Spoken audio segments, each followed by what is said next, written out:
I'm Hannah, 32, and I thought I'd finally earn my place at the family table.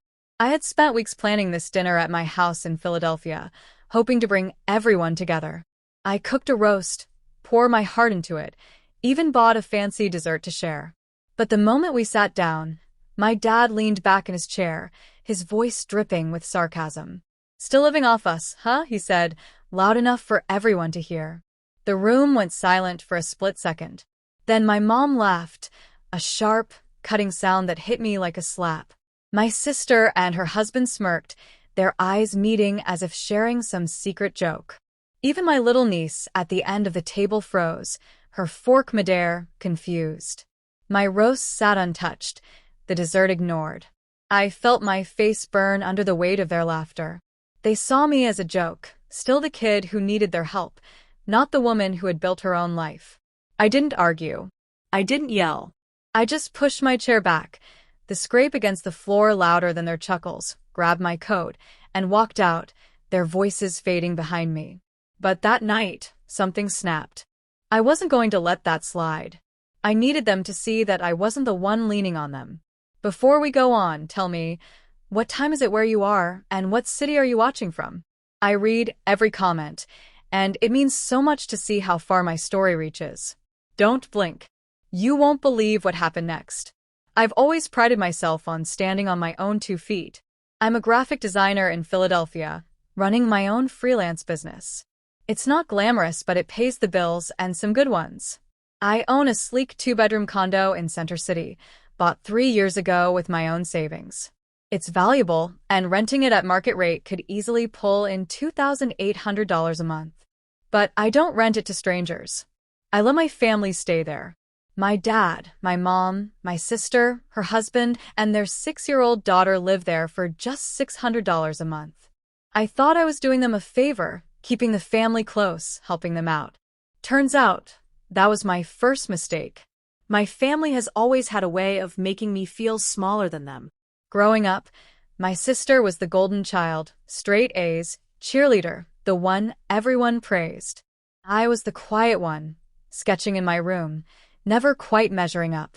Even now, with my business thriving and a condo in my name, they treat me like I'm still the kid who needs guidance. Nicole works part-time at a boutique, barely making ends meet. Her husband Brandon drives for a delivery service and constantly complains about his hours. They live in my condo with my retired parents, who don't have much saved. I thought letting them stay for $600 a month was my way of giving back, especially for my niece Chloe, whom I adore. Last month, I went all out for family gift. I designed custom prints for everyone, framed artwork personalized with their names and favorite colors.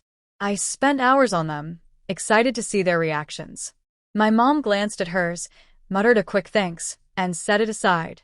My dad didn't even open his. Nicole said she'd hang hers in Chloe's room, but later I saw it stuffed in a closet, still wrapped. Brandon just nodded like it was nothing. Chloe was the only one genuinely happy, hugging me and saying she'd put hers above her bed. That moment with her was the only thing that kept me from breaking down. But it wasn't just the gift. It's the way they treat me like I owe them something. Nicole constantly hints at how tough life is, how they deserve a break. My dad reminds me to be grateful for what they've done, like paying for my art classes in high school. My mom mostly stays quiet, but when she speaks, it's always to praise Nicole, her job, her parenting, everything.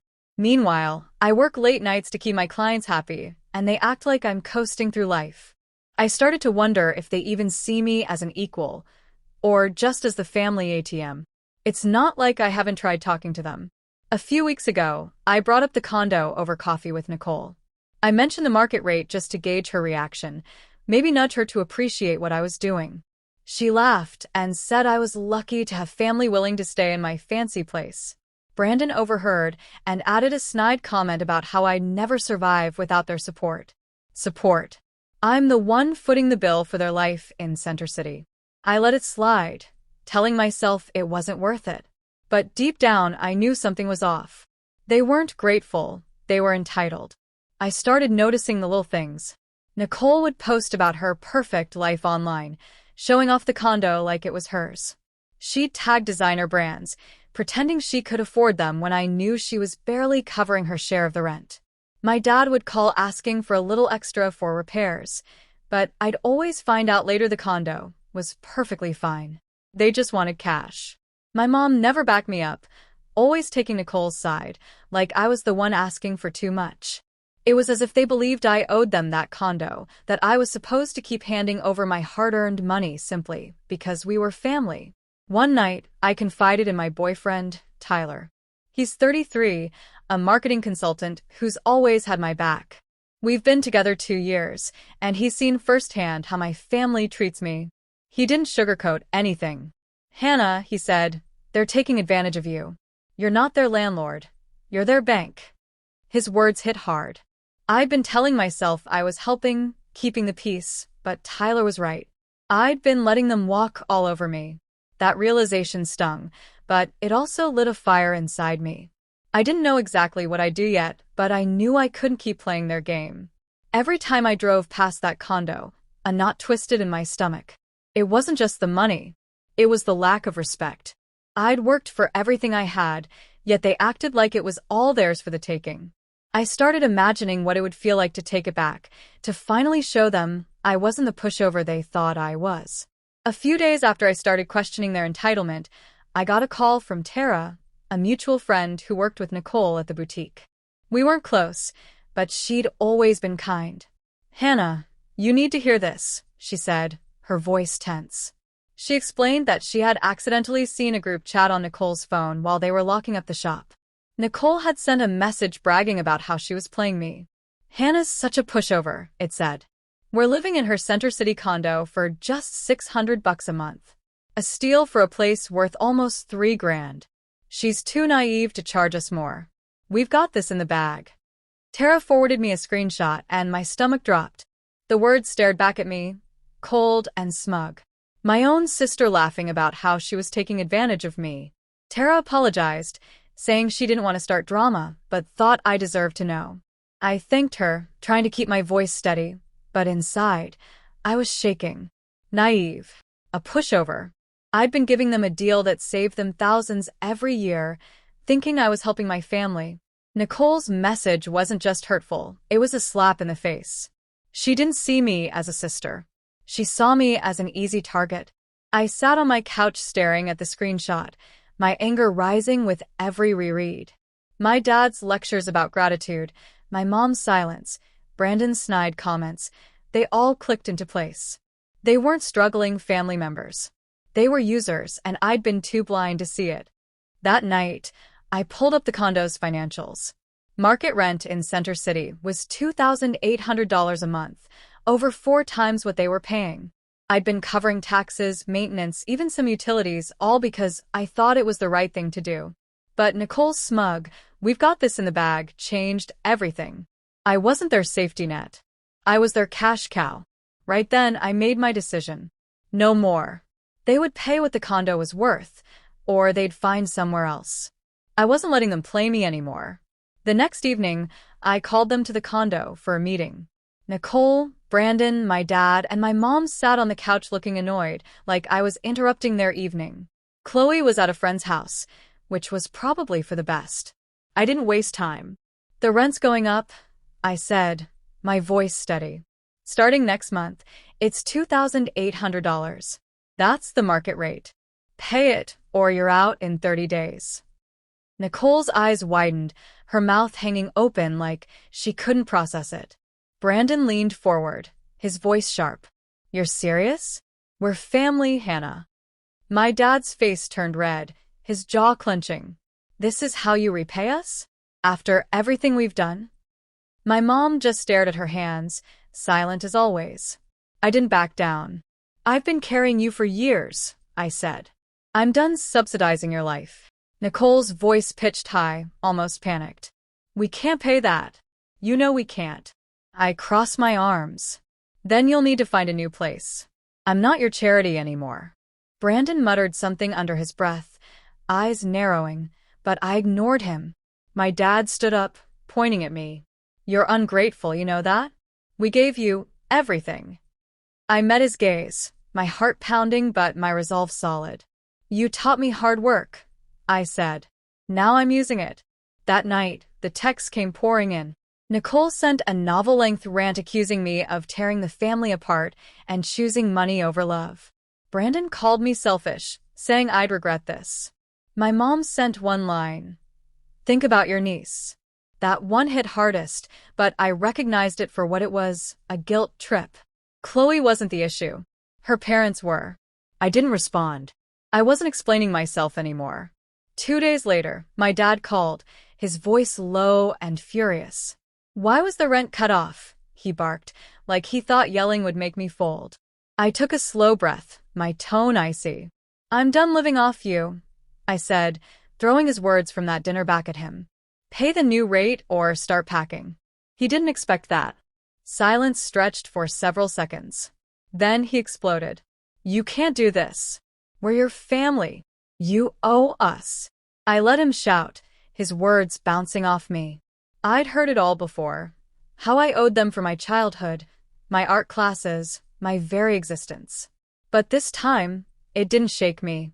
I'd seen the truth in that screenshot, and it cut deeper than their guilt trips ever could. 30 days, I said calmly. Pay or leave. I hung up, my hand steady now. They thought they could keep manipulating me, but they were wrong.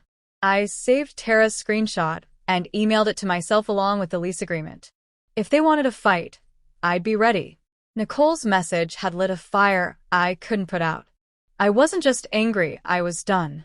They'd taken my generosity and trust and twisted it into something ugly. I knew they'd push back, maybe harder than ever, but I wasn't the pushover they thought I was. The next morning, I reviewed my financials again, double-checking every detail. If they didn't pay, I would move forward with the eviction process.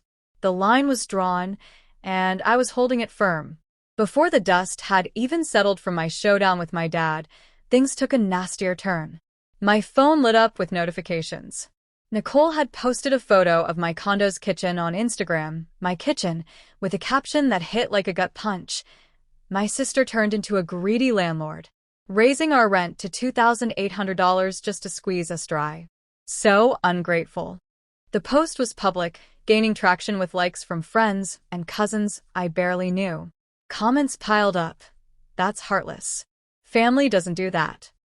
What a money grubber. I sat on the couch, scrolling through the chaos, my chest tightening. Nicole had twisted the story, erasing years of me letting them live in my Center City condo for just $600 a month, saving them thousands. I didn't take the bait. I didn't comment or argue. I knew online battles would only fuel her narrative. Instead, I saved screenshots of the post and every comment, storing them in a folder for safekeeping. That evening, my phone buzzed with a text from a blocked number. Push this further, and your condo won't stay so perfect.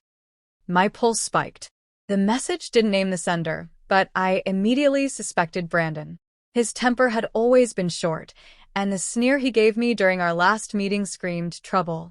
My anger mixed with unease. This wasn't a tantrum. They were trying to bully me. I called Tyler, who was wrapping up a meeting downtown. I read him the text, my voice steady despite the knot in my stomach. They're lashing out because you stood up to them, he said calmly but seriously. Don't let them rattle you, Hannah. You're doing what's fair. We talked for a while, and he urged me to keep records of everything, the post, the text, even the lease agreement. They're playing dirty, he said. Stay one step ahead. Tyler's support was my anchor. He'd seen their guilt trips firsthand, how they tried to make me feel like I owed them everything. He offered to come over the next evening to help me plan my next move, and just knowing he was with me made me feel stronger. The following day, I went to the condo to address a maintenance issue. They'd reported a flickering light in the hallway. I let myself in, expecting someone to be home, but the place was empty. My dad was likely at his part-time job. My mom probably out shopping. Nicole and Brandon gone. Chloe at school. I replaced the light bulb in minutes. But as I passed through the living room, something stopped me cold. My cream-colored sofa had a bold, jagged scribble across one arm, drawn in black permanent marker. My heart sank. This wasn't an accident. Someone had done this on purpose, a petty strike to hit back at me. My mind immediately went to Brandon, picturing him fuming, marker in hand. Nicole might have been behind the post, but this felt like his style of revenge. I snapped photos, my hands shaking with fury. The sofa alone was worth $700. I sent the pictures to Tyler. "That's low. You've got to act on this," he texted back. I called a cleaning service immediately, getting a $200 quote to try removing the ink. No guarantee it would work. Standing there, staring at the ruined sofa, a fire ignited inside me. They thought they could trash my property and scare me into backing down. They had no idea who they were dealing with. I wasn't just fighting for my condo. I was fighting for every year I'd let them walk all over me. That afternoon, I met with my lawyer, the same one who helped me buy the condo. I laid out everything: Nicole's Instagram post, the threatening text, the photos of the sofa. "This is deliberate," he said, reviewing the evidence. "The text could be seen as a threat, and the damage is clear. Bad faith. You've got a solid case for eviction if they don't pay the new rent." He cautioned that family disputes could get messy, but I was resolute. They'd crossed the line. "I'm not letting this slide," I said.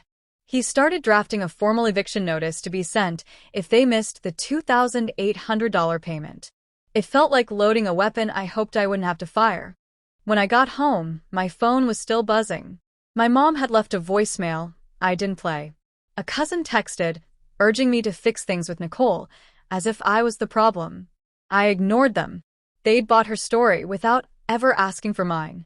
That night, Tyler came over, and we went through all the evidence together. He looked at the photos of the sofa, shaking his head. "They're desperate," he said, "but you're holding your ground." His faith in me meant everything. I wasn't just defending my property, I was reclaiming my dignity. The next morning, I returned to the condo to check for any other damage. I walked through every room, eyes scanning for anything out of place. In Chloe's room, I found a small crayon drawing on her desk, a stick figure family under a rainbow. It tugged at my heart. She was caught in the middle of all this. I folded the drawing carefully and slipped it into my bag. Then I locked the condo and called my lawyer to finalize the eviction notice. 30 days to pay or get out, and I was ready to see it through. The deadline came faster than I expected. On day 29, I got a curt email from Nicole. They couldn't afford the new rent and were moving out. No apology. No acknowledgement of the years I'd subsidized them. Just a cold confirmation that they'd be gone by the end of the week. I felt a mix of relief and dread. Relief at finally taking control, dread at what they might leave behind. I drove to the condo on moving day. Tyler offered to come, but I told him I needed to handle this alone. The building's doorman buzzed me in, his expression neutral but curious. When I unlocked the door, the condo was silent. The air felt heavy with their absence. My dad, Mom, Nicole, Brandon, and Chloe were gone. The furniture I'd provided was still there, but the space felt stripped, like they'd taken more than just their belongings. I walked through the living room, bracing myself. The sofa still bore that ugly black scribble, a final reminder of their spite. But it was in the hallway that I stopped dead. The full-length mirror by the front door was shattered, a spiderweb of cracks radiating from the center. And scratched into the glass, a single word: greedy. My breath caught. This wasn't an accident. It was a final jab, probably Brandon, though I couldn't prove it. I stood there, staring at the broken mirror. My anger flared, then settled into resolve. They'd thought this would break me, or make me feel guilty. It didn't. It only confirmed I'd made the right call. I took photos of the damage, adding them to the folder with Nicole's post, the threatening text, and the sofa pictures. My lawyer had warned me they might try something like this, and he'd been right. I called him from the condo, voice calm but firm. "They're out," I said. "But they left a mess." "What's next?" he asked. He told me to document everything and file a claim for damages if I chose. I wasn't sure yet, but I knew I wasn't letting this slide. Cleaning up their mess took the rest of the day. I swept up the glass carefully and scheduled a repair service to replace the mirror. $300, another expense they'd forced on me. The sofa was beyond saving, so I arranged a hauler to remove it. As I worked, I found small traces of Chloe, a forgotten hair tie, a glittery sticker on the fridge. Each one stung, but I reminded myself she wasn't the problem. My niece was just a kid caught in her parents' chaos. I kept her crayon drawing tucked safely in my bag. I wanted to reach out to her, but not yet. Not while Nicole and Brandon were still twisting the story. By the next morning, I was ready to move forward. I contacted a real estate agent I'd worked with when I bought the condo. I told her I wanted to rent it at market rate, $2, $800 a month.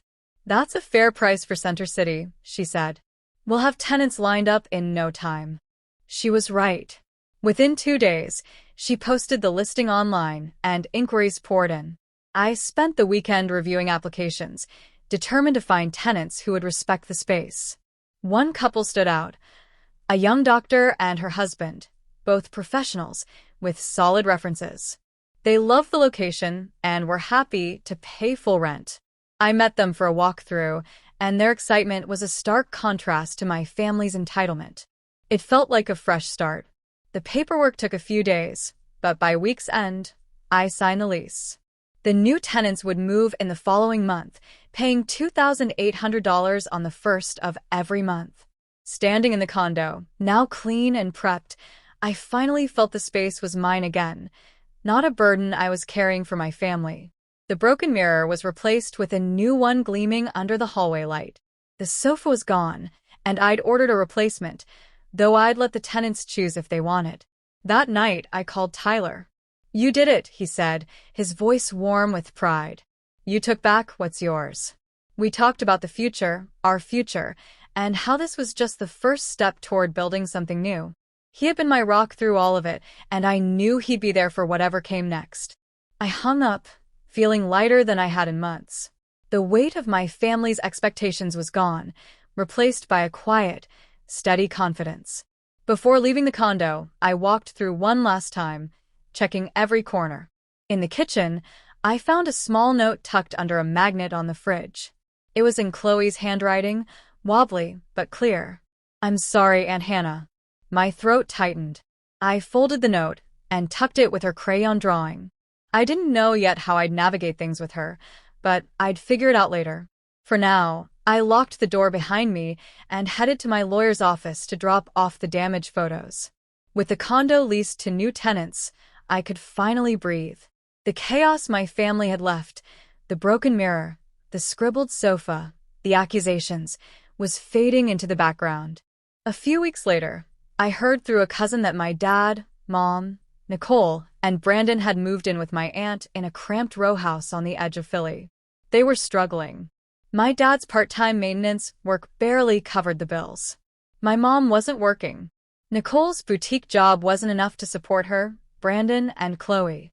They'd gone from my spacious Center City condo to sharing a single bathroom with relatives. Part of me felt a twinge of pity, but it passed quickly. They'd made their choices. I wasn't responsible for fixing them. One quiet morning, I checked my mailbox and found an envelope with no return address. Inside was a letter in Chloe's wobbly handwriting, decorated with crayon hearts. "Dear Aunt Hannah, thank you for letting us live in your house. I miss you. Love, Chloe." A small photo fell out with it, showing her smiling in a park, holding a stuffed bear. My heart ached. Chloe was only 6, too young to understand the mess her parents had created. I sat at my kitchen table, rereading her words, feeling a lump in my throat. I wanted to write back, to tell her I missed her too, but I knew contacting her now would pull me back into the drama. Instead, I placed the letter and photo next to her crayon drawing from the condo, promising myself I'd find a way to stay in her life without letting Nicole or Brandon drag me down. The next few months were a whirlwind.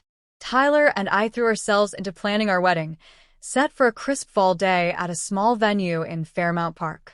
We kept it simple, no lavish ballroom, just close friends and a few colleagues who had become like family.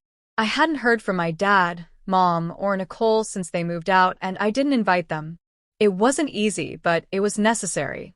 Their actions, Nicole's public attacks, Brandon's threats, my dad's demands, had shown me they didn't value me. Tyler supported me completely, never pushing me to reconcile. "You're building your own life now," he said one night as we finalized the guest list.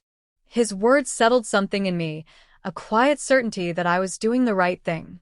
The wedding day arrived with a clear sky and a cool breeze. I walked down the aisle in a simple white dress, hand in Tyler's, heart steady.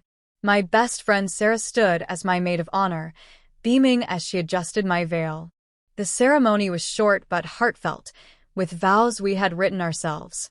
"Hannah, you're my home," Tyler said, his voice cracking just enough to make me tear up. I promised to stand by him, to build a life rooted in trust and respect. As we exchanged rings, I felt a weight lift, not just from the past year, but from years of carrying my family's expectations. The reception was a blur of laughter, music, and dancing under string lights. Sarah toasted to my knack for sketching through stress, and our friends cheered. For the first time in a long while, I felt surrounded by people who truly saw me. After the wedding, Tyler and I escaped for a weekend honeymoon in the Poconos, just the two of us in a quiet cabin. We talked about everything, our plans, our dreams, the life we wanted. I told him about Chloe's letter. He suggested we could reach out to her later, maybe through her school, to stay connected without reopening old wounds. It was a small spark of hope, a way to keep her in my life. Back in Philly, I checked on the condo. The new tenants, the doctor and her husband, were settling in, paying $2,800 a month without complaint.